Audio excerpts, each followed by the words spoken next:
There is so much shit going on. I have to make a video. So today's Wednesday, and ages ago in the autumn, in the earliest part of the autumn, like when it was my birthday, September 7th is my birthday, Martin, who runs the Short Film Festival in Glasgow, asked me to be a judge, and I said yes. And a family member also got sick at that time, so I was really having a moment, and I watched Hogmanay by myself, which is a short film that is made by a female director. Peter Mullen, my bestie, is in it, and he's so good in it. So I was crying watching it, and that was the first film of 35 that I watched.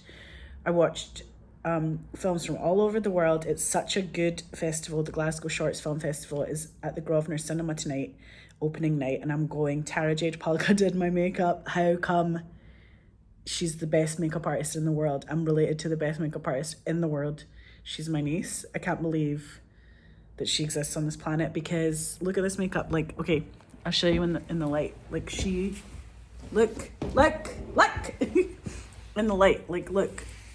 I can't even tell you. My house is insane because I literally didn't do anything today except get ready and watch cinema and talk to Tara. But also I did go to Peace Square because right before Tara came, I ran to Anthropology because it was opening in Peace Square, and I got all this free stuff, half of which I gave to Tara, and then the other half I kept because I'm like keeping it for me. But also they have such good stuff at Anthropology, and they were dead nice to me.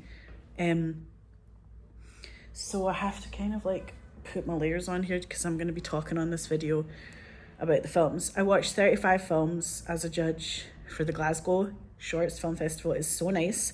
Martin, the head of the festival, asked me to do it because he knew my pal Miriam, who's also a producer, or my dream producer. I want her to be my dream producer. And when he asked me to do it, I said yes, of course. I'm excited to go to the opening night tonight. Loads of people I know are going to be there, and it's going to be a red carpet right before we watch one of the films. But also the other films that are there, the 35 shorts, there's Greek films, there's Glaswegian films, there's British films, there's films from all types of places, there's animations. And I watched it all, and I got really emotional because all the films are really moving. There's a film about like a mum and a wee girl who go to visit their granny, and it's just like, there's things about it where you go, oh, like it's vibes about women that are so beautiful. It's vibes about soulful humans that is so beautiful. Like, I love cinema because it does heal you. So every one of those films I watched, they're short, but each one you watch, it makes you a better person. So I was just literally like, oh my God, I'm such a better person. The other two judges who I'm judging, there's so many judges, but the ones that I'm meeting today are so cool. I'm going to go there a bit early and chat to them, and I can't wait. I'm so excited. And I was a judge before at Sundance Film Festival for this Sloan, the Annenberg Sloan Award, like the Annenberg Festival. The Annenberg Foundation actually made me an Annenberg Fellow when I was 22. I was such a baby. Michelle Sadler, who's like best friends with Robert Redford, got me to come in her office at Sundance Film Festival and said, yo, in the Sundance offices at LA in Los Angeles, she said, yo, we're going to make you Annenberg Fellow. And I remember the outfit I was wearing. I was wearing a light blue dress, like this kind of color, like pale blue, pastel blue. It was such a nice dress, man. I don't even know where that dress is anymore, but it was, God, it was a nice dress. And I had a bow, like it was like a natural bow that you could tie on it. It was like all cotton, kind of poofy, gorgeous. And I just remember going into different people's offices at the Sundance Film Festival and being so inspired, like by Bird Running Water and everyone who's a programmer there. I was like so inspired. I mean, at the time it was like Trevor Groth and all these people. I was like into it. Charlie Rafe. But when my first film went to Sundance, all my other films went, and I hosted the Sundance Awards show, and I've done it all. But I'm excited to be here in Glasgow because I love Glaswegians. I love Scotland. So I'm just here, you know what I mean? Like, I'm around if anyone wants to do anything, because I literally can't get enough of the Scottish air. Somebody said that the fresh air in Scotland is better than anywhere else in the world, and it is true. Like when you breathe in the air, it's just better than anywhere else on the planet. And the water here is really good. Tap water is like incredible. You just taste the water and you go, oh my god, I'm home, you know. You can have a bath, so you don't have to worry about wasting water, because water is life. And I remember when it was the time that people were protesting for Standing Rock, and I remember that a lady on that, like, she was Native American, and she in real life gave birth on that picket line in a tent, you know. And I just was like, that chick is amazing. And I remember seeing, oh, Nikki's getting back to me, really sorry. Yes, anyway. Everyone's messaging me. What am I saying again? Okay, yeah, so this woman was Native American. I think she was Cheyenne, and she gave birth to a wee baby on the picket line for Standing Rock. And I remember seeing that and posting about it because it made me cry. And she said, we're calling the baby Water is Life because water is life. And like, that's the best name for a kid, you know what I mean? And water is life. And like, whenever I'm in the rain in Scotland, I just feel grateful now. Like, instead of being like, oh god, the rain is annoying, I'm always like, I can't fucking believe it's raining, it's amazing. Like, look at the water hitting all the plants. It's so lush and green and vibrant, and it is lively. And when you look at the rivers here, they are alive, and you feel like the fresh water is not going anywhere. And it's very humid here. It's not humid, but it's very like moisturous. Yeah, it's humid, but it's not warm. So obviously it's like, it's a wet cold.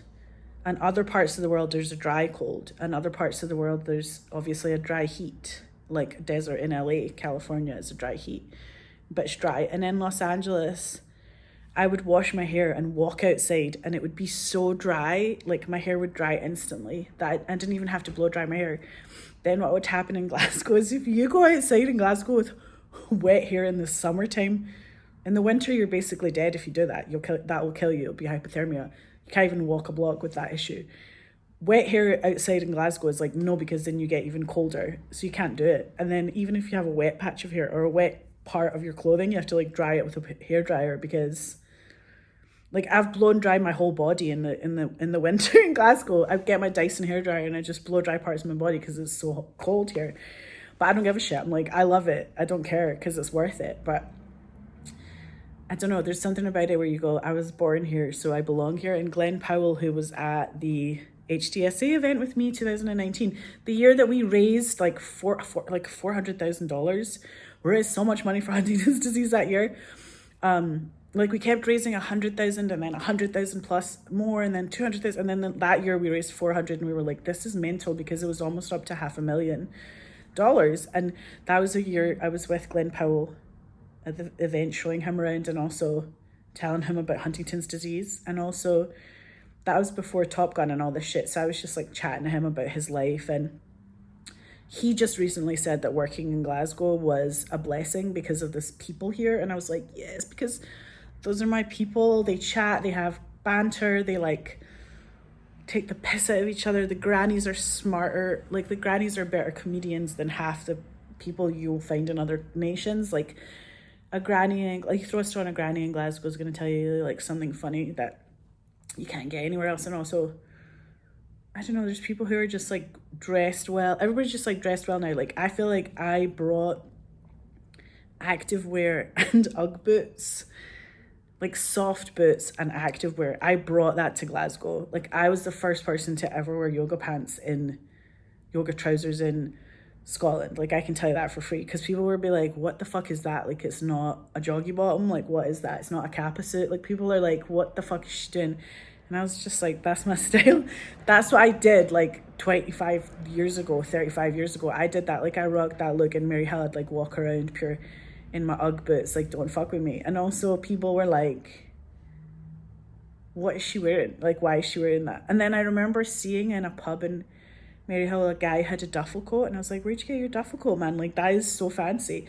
And half the people in Maryhill look better than anyone else in like the West End of Glasgow. Do you know what I mean? Like guys at the Chip, they wear something that, you know, you're not, it's not like that stylish, but the guys who have the most style are like in Maryhill or probably in Denniston right now or the East End. Like that's where people have the most style.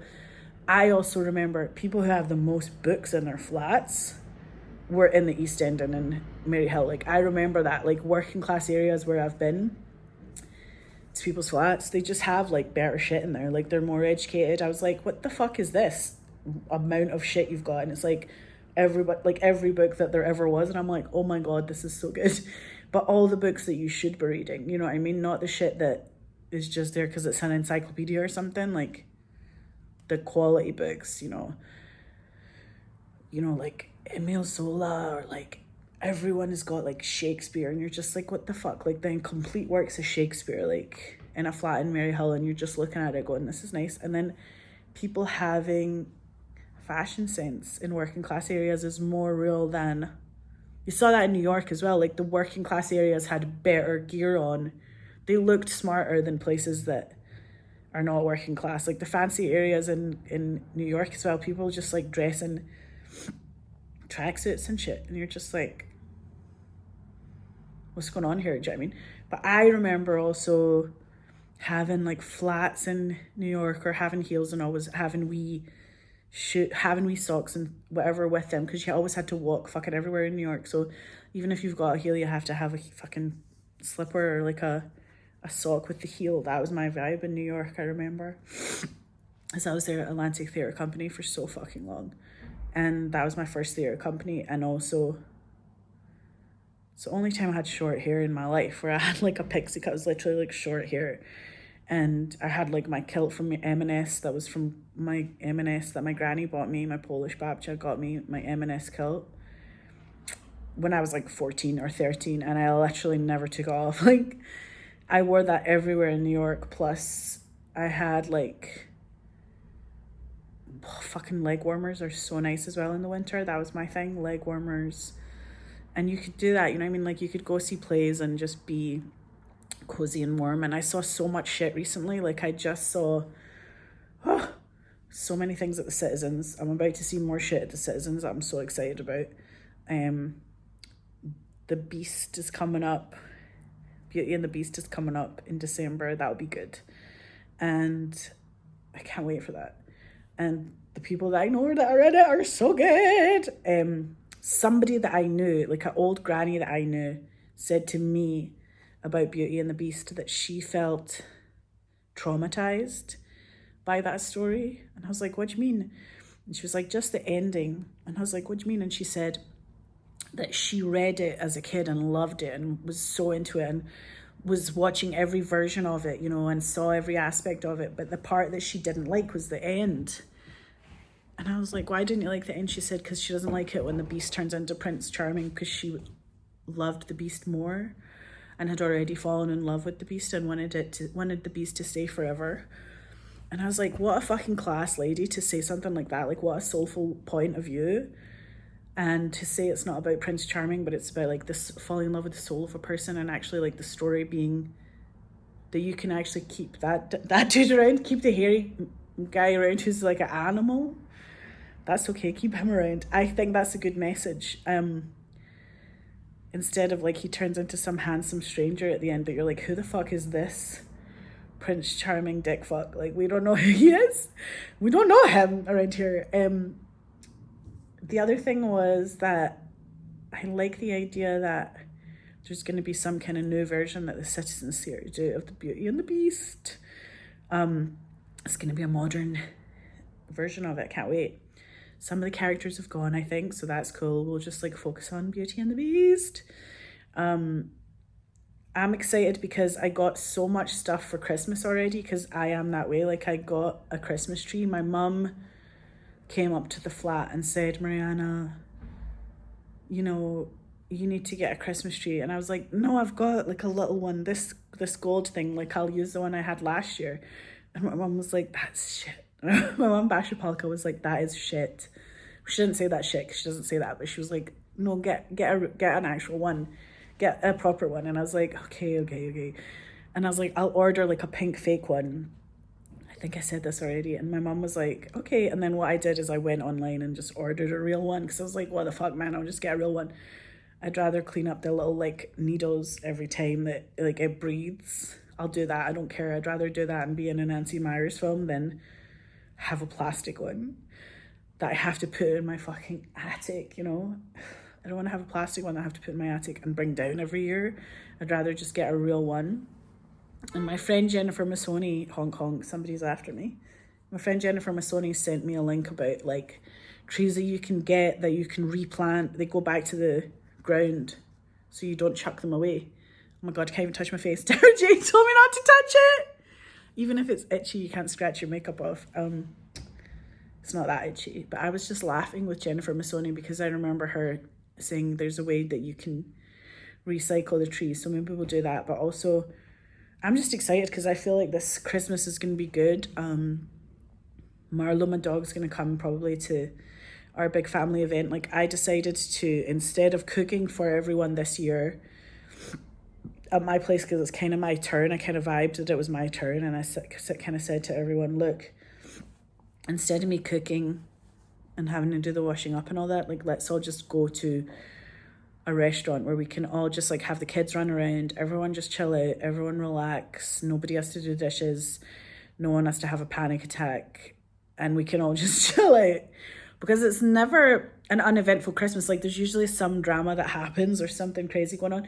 So I was like, let's just go somewhere where nobody has to do anything, and maybe the drama will dissipate and it'll be really Christmassy. I don't know. And maybe we're in a rom-com, maybe we're not. Maybe we're still in a Chekhov film. Maybe we're in a Chekhov movie or a Chekhov theatre play. Maybe we're in the third act of Shakespeare and we're going, Lady Macbeth is a fucking sociopath. Wait a minute. Lady Macbeth is so horrible to him. Like, she takes away his manhood. She says all this stuff about him not being a man. And I remember being like, how the fuck do you play that realistically? Like, how do you play that level of ambition where you want to like suck his life out of him? Like, I can't even imagine. Like, all you want to do when you're in a relationship is beg each other up and have a lovely rapport, have a great time, you know, Betty White and Helen Ludd in it, you know, where you get to see they were in love for all these decades and they were each other's hype person. They loved animals, they loved each other's kids, or she loved his 4 children. And you just go, wait a minute, like, where do you find, when you're a healthy person, where do you find that darkness when you're playing Lady Macbeth? And it's difficult because you have to kind of be upset with, you have to like rip away his manhood. You have to say that he's not a man unless he's ambitious. You have to say he's not a king unless he's killed someone. You have to say like all these things about like, it's good to be violent, if you're not militant, you're not a man. Like, all these things that really are not true about masculinity, she says to him.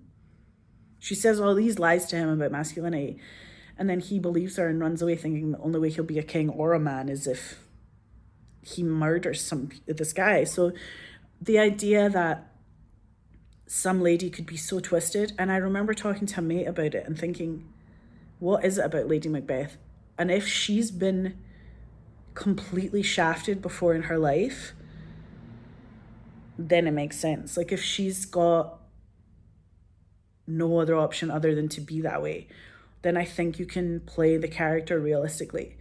But it's really dark. Like, it's the darkest dark. There's nothing more gothic than Lady Macbeth. Like, I think it's darker than Hamlet, because Hamlet at least is like, they're fucking trying to having a normal life. Like, Hamlet's trying to do good by his father, and he's trying to do good by Ophelia. Sorry, Ophelia. But they do have a moment where they were in love, and it was perfect between him and Ophelia, and you got to play that love at the beginning of Hamlet and Ophelia. Like, you have to play the sanity, play the joy and all that, so that you have more to lose, because a lot of people think, oh, this is Hamlet, we have to make it dark from the start, and it's not a fucking gothic narrative to begin with. It should feel like a love story at the start, and then you have the love to lose. And it's a slow, very slow loss in Hamlet. But in Lady Macbeth, in Macbeth, you go, it's bad from the start, man. Like, the witches are fucked from the start. The first scene with the 3 witches, he's already fucked up. And there's no way to say you know, is that dark truth that the witches told him, is that something that they just fucking vibed out of their like random, the collective unconscious that's true? Was it something that they said is going to happen? They told him the dark thing that he's going to do, you know, they vibed it and they said that's what he's going to do, so therefore he did it. Like, you're like, is that something that he would have done if the witches hadn't told him? And you're like, no, probably not. So in Macbeth, the thing that's horrible is the women. The three witches are fucked, and Lady Macbeth is a fucked lady. So you can't say that she's not a narcissist or completely up her own arse. Like, she doesn't have any empathy in her heart. She's not like a loving, affectionate lady. She's not those things. And so you want to, when you're a king, you want to really find a queen that's not Lady Macbeth. Like, find a nice, somebody who's like Betty White or something. Like, find a nice lady whose heart is pure and honest and not like twisted in 15 different ways, because Lady M is so heavy. She's not like Beatrice. There's no character in Shakespeare that you can say is similar to Lady M. She's so, like, she's almost like, she's worse than Iago and Othello. Like, she's worse than all the villains. Like, she's not nowhere near as bad as, she's way worse than Falstaff. Like, all the people who do like fucked up shit in Shakespeare, Lady Macbeth is way worse than them. But you got to think about it, because the only time that I ever realized that there was this idea of like a twisted lady is when you think of, you know, how did the bad witch become a witch and become a bad witch? Like, she was probably a good witch to start with, and then somebody probably messed her up. So what happened to her? The idea that any lady would ever do anything, like, most of the time ladies are pretty decent, and like a woman being bad like that, unethical, when it happens, it's got to be very realistic. When you play it, you have to play the reality of it and the truth. You can't go like into stereotypes, but you want it to be like, oh my God, like, she's a gangster for good reasons, because she's been around a lot of like gangsterish, like heartless, empty feelings, and you go, oh my God, like, she's been pressed upon, and that's not something she would have done if she had not been pressed upon. However, she was pressed upon, so here she goes. And therefore, I think playing Lady M is fucking crazy. And it's so gory. That play is so bloody. Like, Hamlet's really bloody as well, but no, Macbeth is like, bloody. I remember doing Martin McDonagh at the Actors Gang, and I got I think I had my equity card already, because I had been at the Actors Gang. I'd done Dublin Carol. So when I played Girline at the Actors Gang Theatre, which was the best place, Tim Robbins Theatre Company in Los Angeles, we were in the small space, and I got to play Girline in the Lonesome West, which literally is about figurines flying around this tiny wee village and a girl who falls in love with her priest, and he doesn't love her back. And you're like, oh no, it's a wee bit like Hamlet, where you go, he doesn't love her back, man. He's too preoccupied. But also,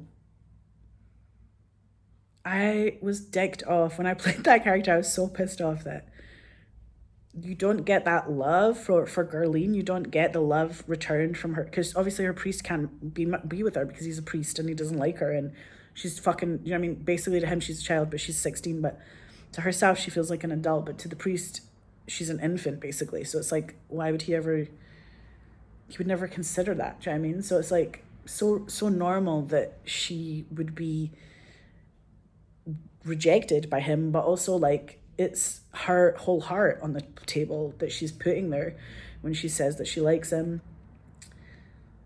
And she's in a small town, you know what I mean? She's not in a place where she's got like Glenn Powell coming over and saying hi to her. There's nobody coming to say hello to her. So she's just like,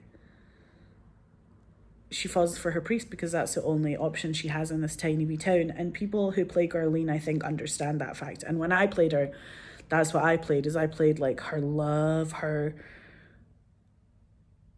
normal desire that she had, you know, just her healthy desire to be in a good relationship. And the fact that she doesn't get it is so sad and twisted. And you go on in your life And you feel the injustice of that. You know, I felt the injustice of Molly Malloy in the front page when I had to do that show over and over and over again, you know, like so many times jumping out that window and justifying that suicide, and then feeling like, my God, you know, these men in these plays didn't understand these ladies, these male characters didn't understand the female characters, and let them fall through their fingers, basically.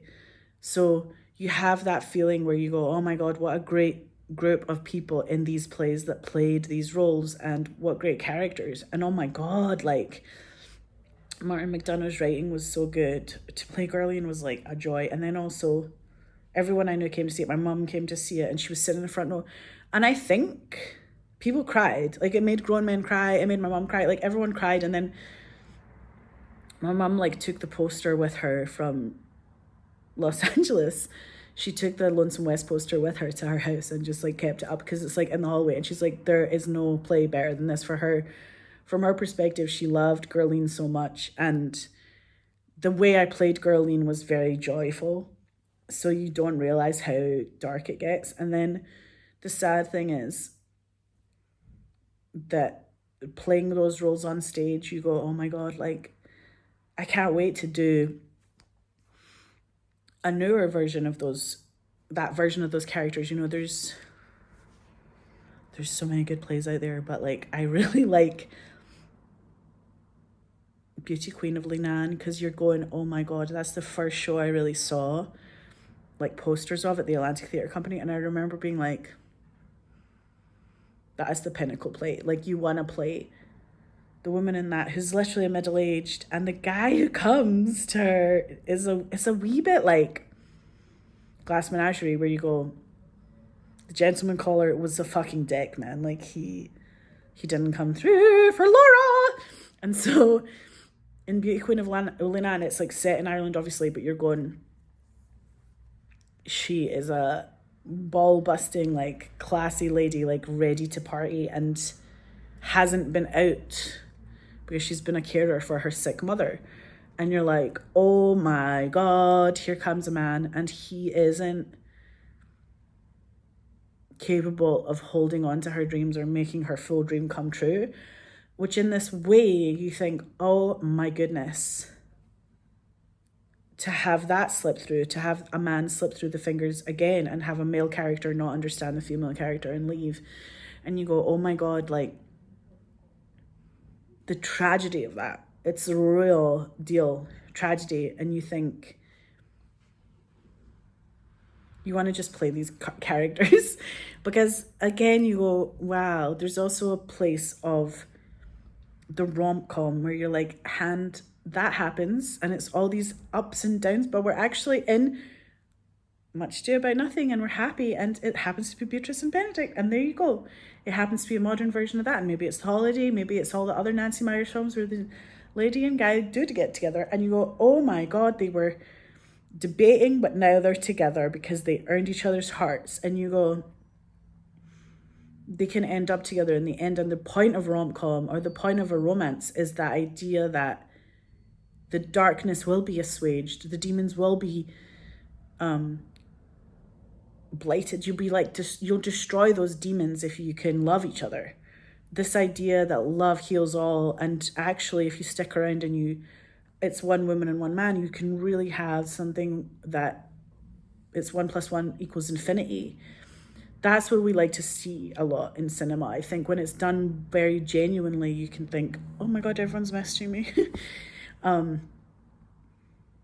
It's like honey. It's like raw honey. You go, that's fucking good. It's better than maple syrup, man. Like, maple syrup's really good as well. Let's get all these sweet things that are really sweet, genuinely sweet, not like a saccharine sweet that somebody made in a laboratory, but you're like, no, this is a real sweetness that feels nice. Oh, it's not even raining. Oh, thank God, it's not even raining today. It's cool. It's going to be a good day. It's going to be a good night. What a class event. Okay, so tonight I'm wearing like a fancy dress. We're going to another red carpet event for the opening night of this Glasgow Film Festival that I'm the judge of. And also, it's in the West End, so it's not far away. But I also think that there's ideas that I have where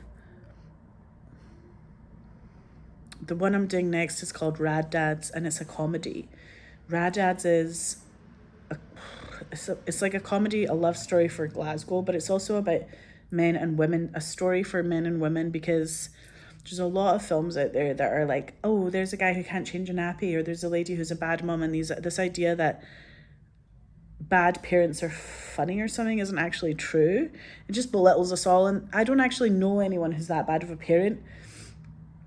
If somebody's mentally ill, maybe they're a neglectful parent, but it's not their fault. So you're like, oh, do you know what I mean? Or maybe they have a disease, or if they're an alcoholic and it's not their fault, maybe it's not something you can blame them for or something like that. But maybe you should blame them if they are alcoholic. We don't know. But the idea that just it's in us to just be terrible parents innately is so stupid, because I don't know any human being that is a bad parent. Like, anyone who you give a baby to that I know who's a human being is like, oh, man or woman, they go like that. Oh, it's a baby. You know what I mean? Like, every dude who you hand a baby to, they're like, oh, and they hold them and they're like, that's why it's called RAD DADS. And dudes love women. They love children. They love raising them. Like, every guy I know is a great mom, great dad. He internally is like all of it. You know what I mean? He's like, good mom, good dad. The way that I think from a young age, if you just naturally love life, you're a good parent. You know what I mean? You're really good. There's little kids out there who are really good mums and really good dads, even though they're 7. You know what I mean? Like, they are a good sibling enough to be like, wow, they're looking after their little ones, you know, that are in their family, or they're looking after a wee cousin. And you're like, that is so like normal. It's so in us all to want to take care of the people who are younger than us, because like my granny said, it is about the younger generation. Like, you want to be nicer to the younger generation because they have further to go. You're not in front of them, like they're in front of you. That's her like Polish way of seeing it. Like, the Polish babcia vibes is really like, you give to them, give generously to the next generation, because they're above you. If there's a pecking order, they're your boss and you're beneath them. Like, it's not the other way around. Like, do not tell them what to do. Do not like think that they're here to service you. Like, if anyone is servicing anyone, you're their butler, you're their assistant. Like, you're not, they're your master. Like, if you have a kid in the family, the kid is your master. And like, that's such a good vibe that is really kind of what I see in the world right now. And the dudes I know in real life are such good fathers. Like, everyone I know who's a man is like got a wife, got 10 kids. Like, there's the most manly men out there, and all they want to do is be dads. And you're like, this is so nice. And you say, hey, what's the story? How's this going? You know, like, what's it all about? And they're like, I just like women. I love women and I love children and I love my wife. I just love my wife. You know, you're like, it's a normal thing to be excited about something like that. And I think that if you see films that have belittled that concept, it's offensive to me, because it doesn't help society at all, and it's a fucking lie. Like, it's a lie to be like, that guy is a man so he can't change a nappy. It's like, that's not funny.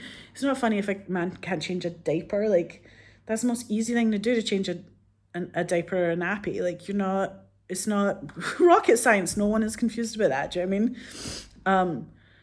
Unless maybe someone's a Neanderthal who's like come from a cave or something and they don't know how to speak English, or they don't have a language. So you're like, look, this is what a nappy is. And they're like, wait, but you know, I'm from a time before Christ.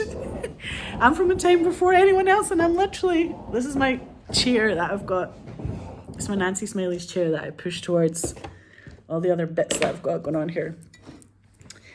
And I think RAD DADS is so rad. It's named RAD DADS because it is rad, and also it's about 3 American men who come to Scotland because they think that Scotland is the new American dream. It's here because they're musicians, and they have been, actually in the first scene of the film, they get fired by their record label for not making any income and not having any fan base. And it's true, like, they didn't make any money and one of the guys has been broken up with by a girl in America, and they say to him, the girl says, well, if you don't make $1 million a year, you can't have my child. You know, you can't have babies if you don't make $1 million a year. And dudes over there are like, what are you talking about? Like, let's just have children. It's not about money. And the idea that when those three characters arrive in Scotland, they meet three midwives the first night they're here. And Glasgow's so welcoming, and they get to play with all these amazing bands, and everyone gets to enjoy their music, and they get paid to play for really the first time in their lives, and they realise that it's true, the American dream is in Glasgow.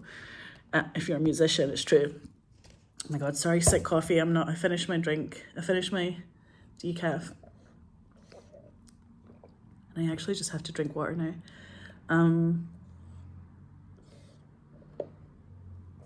So RAD DADS is a thing. It's a thing, it's a thing, it's a thing, it's a thing, it's a thing. And I'm excited about it. When I was doing all this work with Netflix and Amazon and HBO and the BBC, you're thinking, I think they would all love RAD DADS as a story. Oh my God, it's like, it's such a truth that we need this story just now, because somebody described it as getting so like excited, like champagne drunk when they read it. And I thought that was so nice, such a compliment. Yeah, one of the actors who read it, Josh, read it, and he said that. And I was like, that's so nice, because I don't drink alcohol, you know what I mean? But it is a film that should feel like a glass of champagne. It's like bubbly, and it feels like Two Gentlemen of Verona, you know, like it's bubbly and it's fun and everyone's in love, and like they're just looking after each other and they're looking out for each other, and they're coming up with solutions to these problems, where I think it's like the power of Dr. Quinn Medicine Woman, where you're like, you know what? There's a reason that shit was on TV for 6 seasons, because she is a healer and he is her man. God, Sully is like the answer to... Joe Lando is the answer to... He's also got Polish blood. He was raised by a Babcha. Yes, he was raised by a Polish Babcha as well. So you're like, guys, these dudes who are raised by the Polish women are good. And you're thinking... There's something about being a mom, raising the kids, doing the job, and they both have their jobs. So it's nice that he has a job and she has a job in Dr. Quinn Medicine Woman, and you think they make it work. You know what I mean? You're not thinking that one of them has to stay at home and do everything. There's a lot of answers to their problems that come from their community or the kids they're raising, or their relationship is innately a certain way, so they get to be with each other in a way that works. And I don't know, there's bits about it where you go, that's nice. Yes. There's also, I think, something about going out in Glasgow and having the time of your life. Like tonight is going to be the time of our lives. I cannot wait. I really have to go because I am in a rush today. Usually I do like a 3-hour video on here. As you can tell, today I'm like, I have other shit to do, like get into my dress. Oh, but I remember getting into gowns for the Emmys, the Golden Globes, and the SAG Awards. And I remember getting such good makeup done. And you can see on my YouTube page that I had my makeup done by the best makeup artist in Los Angeles, if not the world as well. And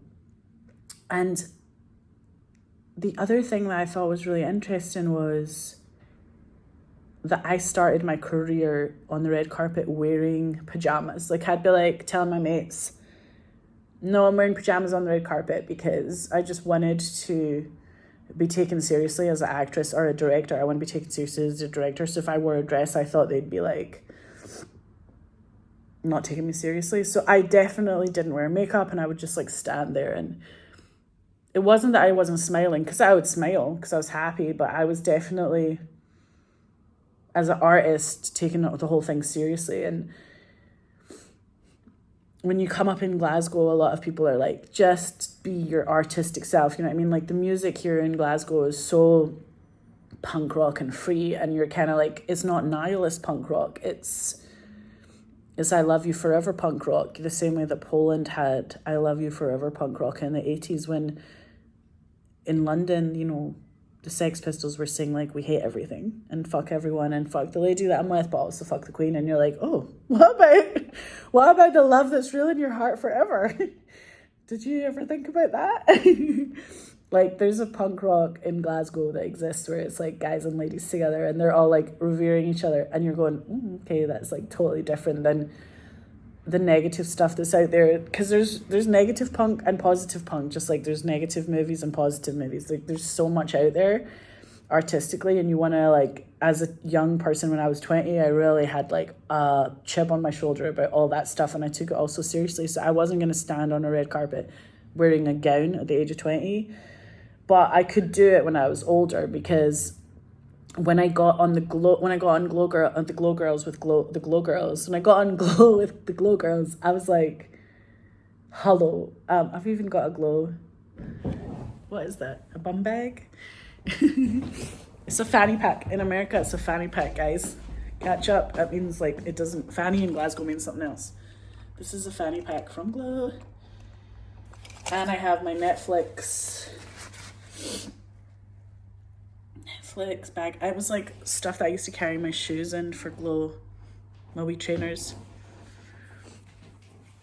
And I'm also, God, I'm just like so cold today. I'm also thinking about the fact that when I got on Glow, I thought to myself, you know, there's so many reasons to be serious about that red carpet stuff, and I didn't really think about it. But then all the other girls were like, yo, we're getting these gowns and you should get, you know, a gown for these events. And I was like, oh, okay.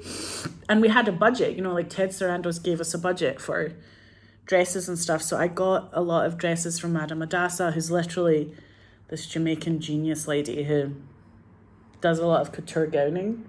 And she did like the body of Venus coming out of the water for me, where I was like, I want to be Venus with like beaded couture, but like the shell, but feel like a shell, you know. And it was very like, it was an egg premiere at Tribeca or something, where I was wearing this like very Botticelli's Venus thing that she made for me, and it was like all beaded couture, and I was like, this is fucking crazy.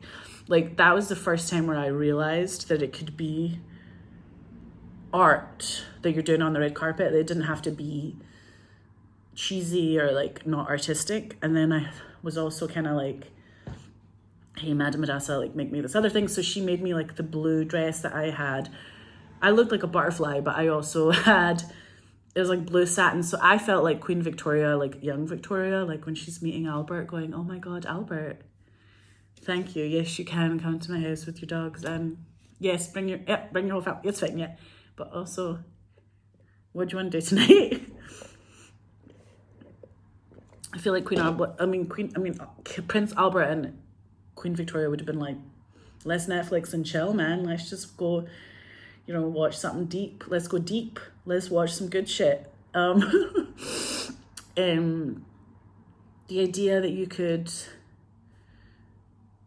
be on the red carpet and not be cheesy was given to me by the Glow Girls, like my Glow sisters, because they all did that. Like, seeing Shakira go from having a dress on the red carpet to actually having a Free Nicaragua sign on the red carpet that looked beautiful. And I remember being like, I respect this so much, and this is like all the things that I needed coming together for me. Like, it was so beautiful to see ladies having a voice and using it and being empowered and feeling like, oh, you can do whatever you want. And it's not superficial. There's nothing about it that's superficial, but also it's so individual to yourself. So I got Madame Adassa after she did the blue dress for me that was like where I had the pink lip. And that's the night I met Willem, who was, I think Willem like won the drag queen. I mean, did Willem win? I didn't watch it. I don't know if Willem won or not. Willem came really close to winning the drag queen race, being like, yo, hi. But that was the year that Willem was also in this movie that was nominated for so many Oscars. It was like the one to win.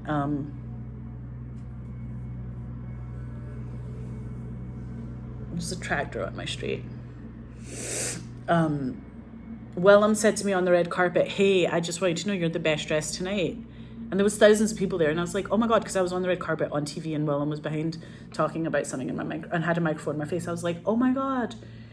Or we were both on camera together, and I didn't know like anything about the situation. I didn't know Willem had built her career on giving people shit for looking bad. And it was the funniest thing to hear this human being say to me, you're the best dressed out of all of them in the whole world ever. And I was like, oh my God, because I literally took a lot of care with this outfit, but I know that it was like a team effort, you know what I mean? Like, it was Madame Adassa, it was me, it was my makeup artist, my hair people, like it was everyone come together. And to say that when you are Willem was next level. And then we not only followed each other on Instagram, but like we became besties, and Willem was like, do you want to borrow nails from my place? And I was like, yeah, I do want to borrow nails. And you were like, I think I said on TV live when we were doing that interview, you can borrow this dress. I think I said that, like, you can borrow it anytime. And it was so cute because I feel like, yeah, I was like, you might have to like bring it in a wee bit, like around the waist or something, because Willem's probably smaller than me. I think I said that. I think I made that joke being like, you might have, there's enough fabric for you to bring it in for yourself. Like, so a couple inches in the waist or something. I don't know. But I think the idea that Willem could look more real and more feminine than all of us made us all go, like there is this thing of, like, it's all malleable. Like this idea that we're all trying to be Botticelli's Venus. Like we're all trying to go for it. You know, some of us more than others, some of us try harder, some of us try less, but we're all going for this idea of bringing beauty, and it's not a superficial thing. It's like a life-enhancing thing. And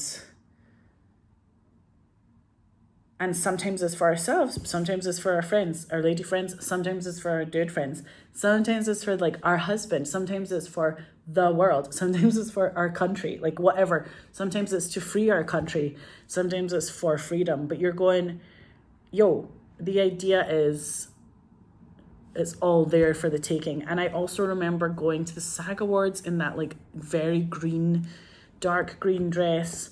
There was like an emerald green. That was nice. And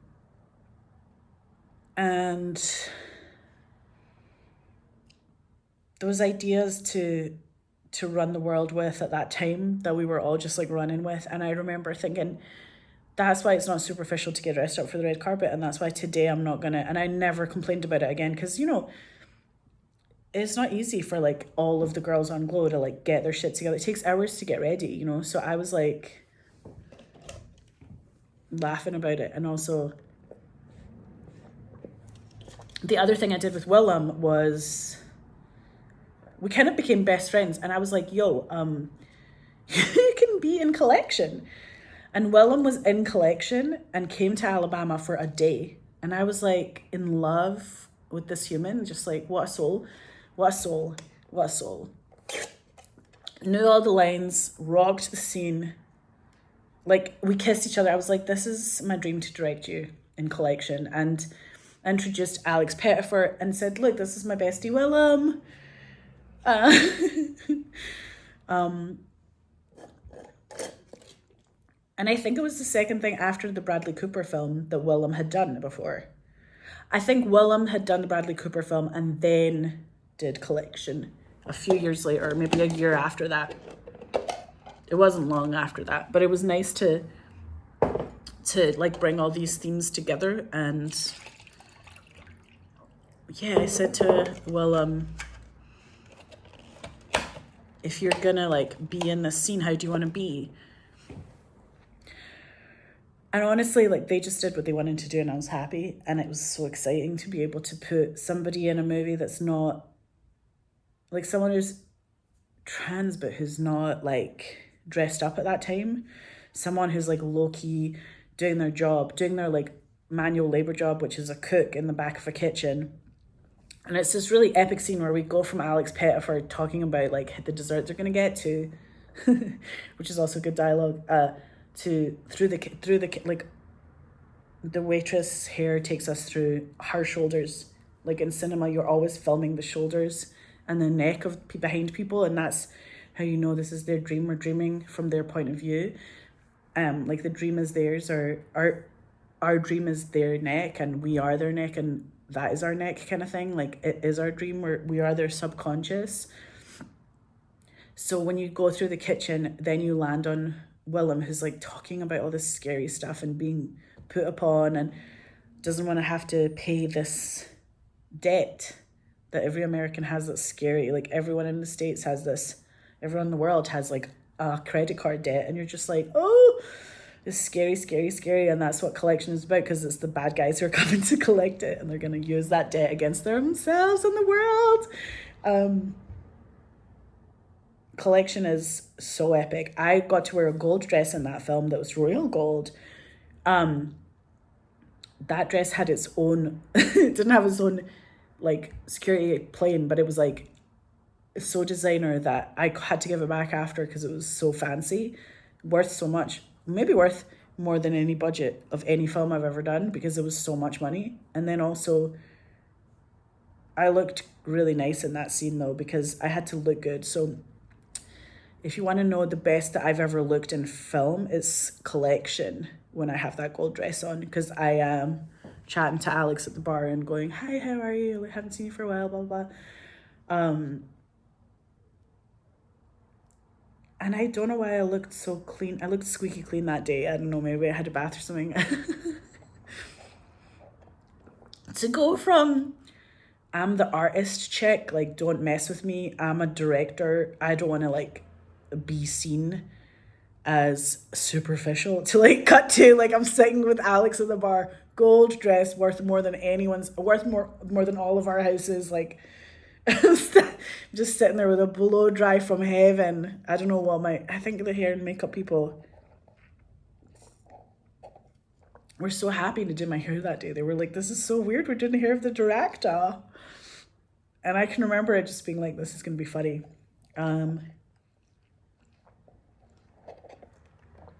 The idea that you could have Collection be about male, like the toxic masculinity that's out there, and taking it and twisting it and turning it and being like, actually, this is a Romeo and Juliet story. Maybe it's a car chase film, but he loves the lady so much. And that girl is Shakira Brera, and she's from Nicaragua. Her character's from Nicaragua. She has a son, and he's going to save them by giving them money at the end.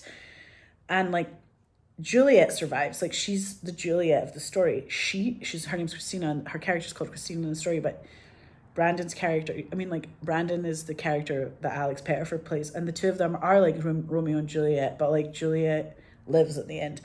Romeo might like not be okay. He might sacrifice something for her, a big thing, and you go, oh, that's a good story. And I said when I got to Alabama, we need to end this shit at a crossroads. I remember having a meeting with all of the crew, cast, everybody, and I was like, this film is about a cross. It's about a cross, a Catholic cross, a crossroads. It's like everything about this, and this is that thing where we will zoom in down on what happens when you go the crossroads. And the other thing that I didn't remember is that Natalie Clark had a song that is literally like about crossroads, and you're like, hello, hello, hello. So not only did we put that in the film, but Natalie Clark is my music supervisor, who's also from Glasgow, who's like a pop star, like rock star, dream come true, like Scottish folk hero, icon. I was like, yo, Natalie, not only are you music supervising this shit, but we have to use your song for the end of the film. So me and the editor at the end, we laid it in, like, you know how that way where you put the song in the cut and it just fucking fit. Like, immediately I knew it was going to be, well, I was like, let's watch it with the song, because you want to like see it with the song for the first time and like see how you feel, because it's such a big deal what the lyrics are, what the instrumentation is, what the symphony, like there's a symphonic, deep, soulful action that's happening with all the moves that we've already put in the film. Like, there's so much action and music that has to work together, and emotion and music that has to work together, and visual and music that has to work together. So you're having it all work together in one.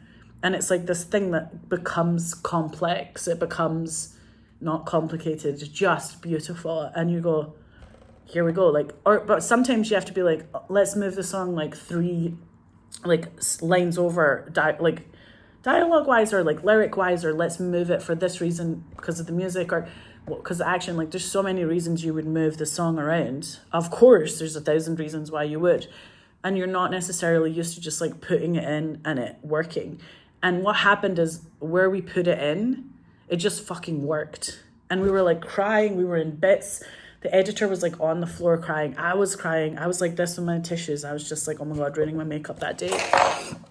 I had like an amazing time. Couldn't believe it was happening, basically. And I cried. And I remember telling Natalie that. And Natalie like getting it, but also like when I saw that film with Natalie in a cinema, it was like she had to be born again, because we were both crying. It was like we both gave birth at the same time or something. It was insane. Like, I was crying for her. I was crying for her mom. I was crying for her brothers. I was crying for her dad. I was crying for my family. I was crying for my mom. Like, I was crying for Alex, for Shakira, for every actor who's been in the film, like everyone who worked on the film, everyone who came and like was a you know, an assistant or someone who came and was like, hey, I'm an intern on this movie. Like, we put them in a department that they wanted to be in, but still, like, do you know what I mean? Whatever they did it with their blood, sweat, and tears for that film. And we were all like, so when Natalie and I saw it, it was so epic. And like the song at the end of that film, it really makes you go to heaven and back. Like, what is required from that song is that we all go to heaven and come back. And Natalie, because she's a fucking angel in heaven already, did it with her voice. And you go, oh my God, like, you can't cope in any way. So watch Collection, you guys. It's out there. It's golden. And I love it when Shakira's dancing, because it's like what we said. We were watching it. Everyone was watching that scene where she's dancing, and it's so beautiful and it's so cinematic. Like, I was like, how do you shoot a strip club? Like, I said to myself, how do I shoot a blowjob? Like, how would Orson Welles shoot a blowjob when there's like a blowjob called for in the script from like a guy who's gonna be in a Scottish kilt? Because I got I got the actor to be in a Scottish kilt. So I was like, oh, okay, he's not only in a Scottish kilt, but I think what we have to do is silhouette the blowjob. Like, we cannot just shoot a blowjob. It has to be silhouetted. It has to be cinematic. Like, this is the frame within a frame. Like, we had them framed in a frame that was so pretty. And then because of that, it makes it beautiful and like transcendent. And whatever it is for them in the moment, transcendent. And that's this kind of thing where you go like, not just what would Orson Welles do, but like, what would Mariana Polka do? Because at this point, I can say that because I've made 16 films and I go, okay, what would I do? So when it was a strip club in that script, you could be intimidated, like as a feminist or whatever, you could go, well, we're not going there. Or like, we'll make it like that it's different. Like, maybe she's just why does she have to be a stripper? She can be a waitress or something. And it's like, no. Like, why don't we go into the actual darkness of what it means to be so poor that you have to strip, and therefore, or whatever, you just want to strip. Maybe you're not poor. Maybe it's your fucking favorite thing to do. We don't know what the intention of strippers is, but we do know that maybe they might be put upon. But we also know that the way that this stuff has been shot before is it's been objectifying, and no one has had a soul in those scenes. Sometimes the men have been shot with a soul, but it doesn't matter because the ladies are shot with no soul. And maybe we saw the male strippers as well in Magic Mike. They didn't have a soul as much as they could have done. Like, it was a very epic, very, very epically well shot film, but also, what would it be in the hands of someone who's in love with a man and a woman who are actually in love? What would it be in terms of their gaze with each other? Like, if you had to have like a Last of the Mohicans love story in there where they earn each other's love, what would it look like then? And how would she strip for him if that's their situation? As opposed to, like, they don't have souls and we don't care, we only care about their bodies. Cinema actually does this thing where it gives us all a soul. It gives us all the ability to say we are deeper than we were 5 minutes ago because we just saw this film. Oh my God, this is so wonky. That shot was like... and I think what I did with the stripping scene in collection is I said, let's give her not only a soul, but let's have her wear like high-waisted, like hand crocheted underwear, that stuff that she wore for herself and in her life with her, in her marriage. It wasn't like sexy underwear. I mean, it's like beautiful, and like to touch it is beautiful. It's velvet, it's lace, it's cinematic. And you go, oh my God, not only can you film Shakira Barrera doing this, but she's dancing in a way that's so all about herself, and because she loves to move. But also, it's all a bunch of women making this thing. So then I remember Mike Vogel talking about, oh my God, I could show this to kids, to like teenagers in my life, and say, this is a little bit different. As a gaze, this is more of a female gaze. This is a stripper with a female gaze, not a male gaze.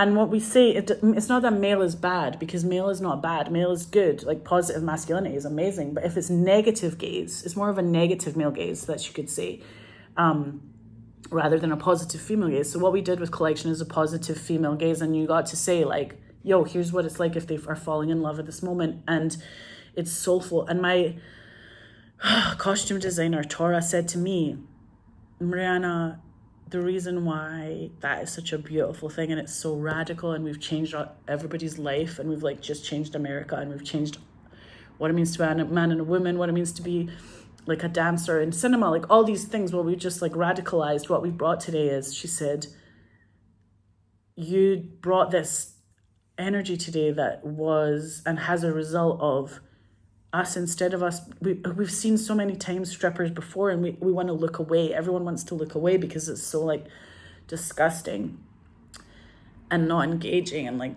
dehumanizing and demoralizing, and like, it's like sickening. So you look away. But this, what you did today, it makes all we want to do is look at her. We can't stop looking at her. She's so beautiful. You can't stop looking at her, and it's such a love song to what it means to a woman, what it means to a man. Like, these are things that are true about us as souls, and we can't deny it. Like, we're soulful. Like, sorry, we have souls. Like, we're soulful. We're not like just bodies with chopped off heads that don't have a brain and that don't have a heart. Like, we are a full thing. Like, we exist on this planet, and we're real, and we have a right to be here. That's why we made Collection. And Mina Singh's cinematography is, you should just watch Collection for Mina Singh's cinematography. We were born the same week as Beyonce. The two of us are both very overachieving, very loving, very professional. We came in on Collection like with 9-hour days when we were literally scheduled to have 12-hour days, and we didn't. We came in like 4 hours early all the time. And people loved working on Collection. If you ask anyone who worked on that set, it was a dream come true. I loved Alabama. I loved being in Birmingham. I loved going to the farmer's market.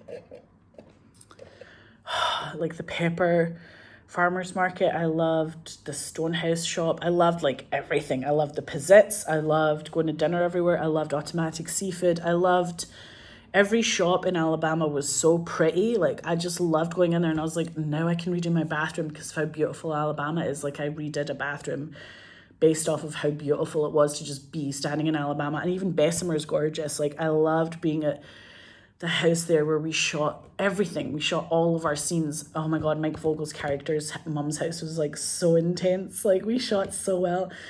I loved it. I loved shooting at the country club. I loved all the golf. I loved everything about it. I was like, this is class. This is class. This is class.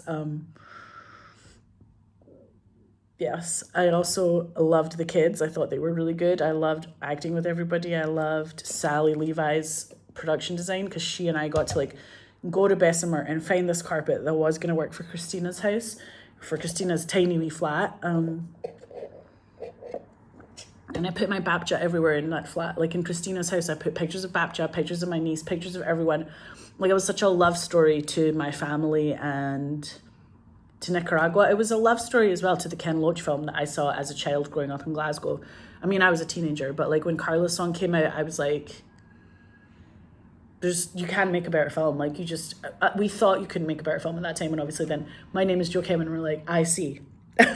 Like, I see Ken Loach, we see you, we bow down to you. And then Sweet 16, we see you, we bow down to you. Like, Ken Loach was and is just the best cinema maker that you can have. Like, he's got everything that he's doing is for society to be a better place. And so the idea that you could have Carla's song in Glasgow and that we could make a film about Nicaragua and Alabama and go, we're homaging the shit of like that vibe. Okay, I've got to go. It's so crazy. Oh my God, I'm literally covering the phone. I hope any of that audio was worth it, or you could hear any of that audio. Anyway, okay, love you guys, bye. And also, yeah, watch Collection, Rad Dad's coming next, and all those things are true. So anyway, kisses to you guys.